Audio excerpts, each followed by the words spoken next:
నా ఎదలో సెగరేపెనట ఎలా నీకు అందించాలో ఎదలో కదిలే మధురిమను నేనే ప్రేమ లేఖగా మారి ఎదుటే నిలిచాను చదువుకుని బదులిదని చెప్పుకోలేవులే మనస పదములతో పనిపడని మౌనమే ప్రేమ పరిభాష తెలుపక తెలిపిన వలపొక వరమని కడలిగాలెగస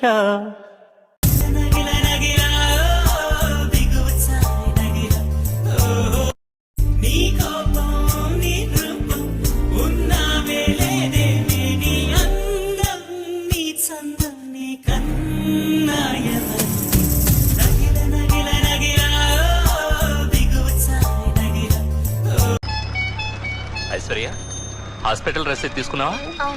తీసుకున్నానండి. ఏంటి నాన్న? ఏంటమ్మా? ఎవరు?